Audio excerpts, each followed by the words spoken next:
Let me give you some more rules for powerful meetings.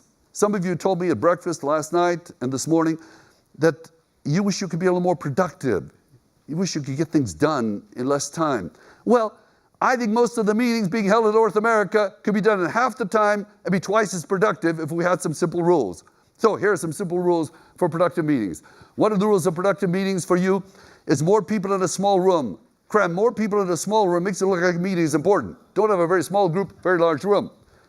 So more people in a small room. No empty chairs, no empty chairs. Any of you have people at your company who constantly come to meetings late? Anybody have that? Okay, you don't want to pretend. Okay, but even if you did, I think that's a lack of respect. Who would agree? Lack of respect. Had I wanted the meeting at 9:08, I would have said it at 9:08. The meeting was set for 9 o'clock. So here's the way you handle things. And you'll hear a lot about my mother and my father.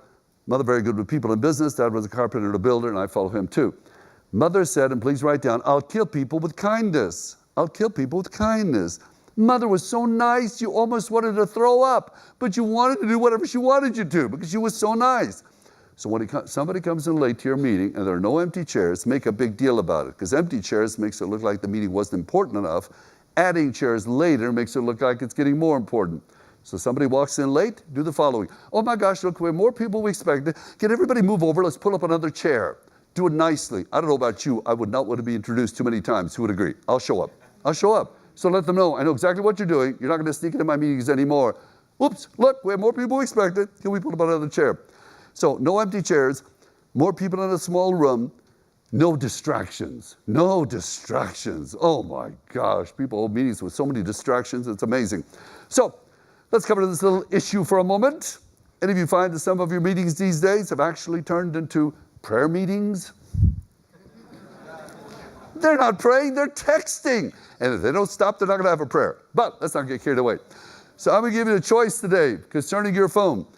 You can either turn it off completely or leave it on full blast in your lap. And if you get a call or a text, I'm stopping the meeting and letting you take it, and all you have to do is tell us what it was all about. That's all you have to do. So the other day I'm doing this with a group of CEOs across the country. Somebody's phone is vibrating. What is it? It's a text. Who's it from? A client. Please read it to us. He did. We all voted on how we should respond. Now, I want you to know that I have been trained to hear a vibrating phone at 100 yards. Seriously. So I said this the other day, huge crowd, big hotel room in Canada, and suddenly we hear a vibrating phone in the back of the room. So I said, hold everybody, somebody's getting a text, I must check into this. I walked all the way to the back, said, sir, did you just get a text? Yeah, who was it from? Joe. Who was Joe? A friend of mine. Well, have you known Joe a while? Tell me something good about Joe. And what was Joe texting about? Well, we go hiking. You go hiking? Where do you go hiking? Well, a place called the Preserve. Tell me about the Preserve. Well, what was Joe saying? He was asking if I could go hiking Saturday at 2. Well, can you go hiking Saturday at 2? Yeah. Well, you ought to text him back. We'll all wait. I think it's important. You attend to this right now. Go ahead, text Joe back, and I'll wait a moment. And as I walk back to the stage, you can see 100 people taking out their phones. Oh my gosh, he really can hear a vibrating phone at 100 yards. Because if you don't take charge of that, I guarantee you the inmates will take over the asylum. Would you agree with me? Take charge of your environment. And then you'll have a few smart alecks who appear to be taking notes, but actually are checking their emails. Here's how we check that out.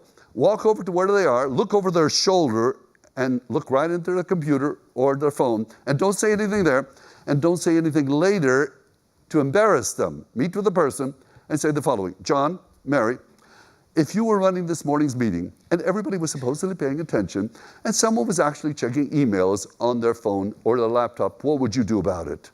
Well, I'd probably fire them. Okay, you're fired. Let's move on. Or they might say, well, I'd probably do what you did. I'd probably walk around and make them realize from now on I know exactly what's going on. Oh, good idea. Have a good day.